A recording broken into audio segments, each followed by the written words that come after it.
গোটেই পৃথিৱীত ব্লেকআউট হঠাৎ ইণ্টাৰনেট বন্ধ হৈ যাব সমগ্ৰ বিশ্বজুৰি ৰেড সি আৰু ষ্ট্ৰেট অফ হৰমুজত ইৰাণী সৈন্যৰ বিশেষ অপাৰেশ্যন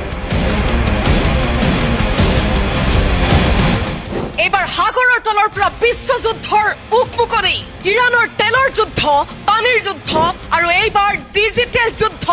অধিক ভয়াবহ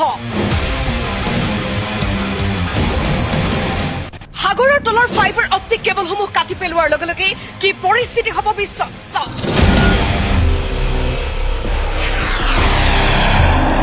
এছিয়া ইউৰোপ আৰু আফ্ৰিকাত বৃহৎ প্ৰভাৱ পৰিব আমেৰিকাক 440 ভল্টৰ ঝটকা দিলে ইৰাণে সঁচাই বিশ্বযুদ্ধ হলে কোন কোন দেশ কেনেকৈ চামিল হ'ব লৈ আহিছো সবিস্তাৰে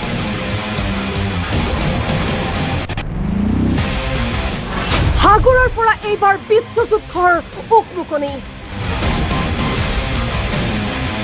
যিকোনো মুহূৰ্তত বন্ধ হৈ যাব ইণ্টাৰনেট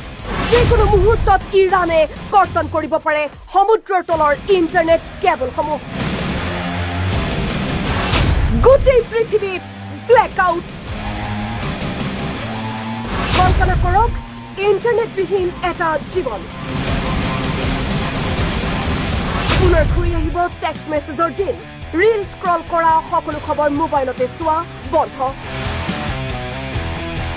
পুনৰ পঢ়িব লাগিব নিউজ পেপাৰ চাব লাগিব টিভি কল্পনা কৰক কেনেকুৱা হ'ব পুনৰ ইণ্টাৰনেটবিহীন এটা জীৱন ডিজিটেল যুদ্ধৰ আঁৰত বিশ্ব ব্যৱস্থা কঁপাই তুলিব পৰা ডাঙৰ সংকট আহি আছে সাবমেৰিন কেবল কটাৰ বৃহৎ ভাবুকি ইৰাণৰ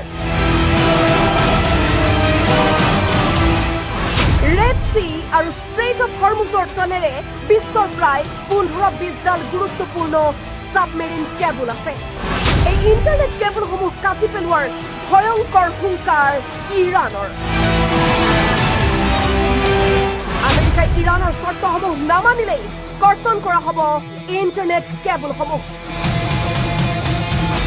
বিশ্বৰ প্ৰায় 95% ইণ্টাৰনেট ট্ৰেফিক এই কেবলসমূহৰ ওপৰত নিৰ্ভৰশীল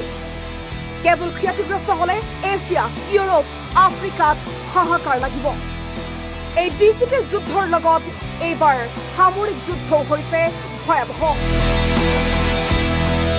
আহি গ'ল ইৰাণৰ মনষ্টাৰ মিছাইল একেলগে 100কৈ অধিক মিছাইল নিক্ষেপ ইৰাণৰ শক্তিশালী মিছাইল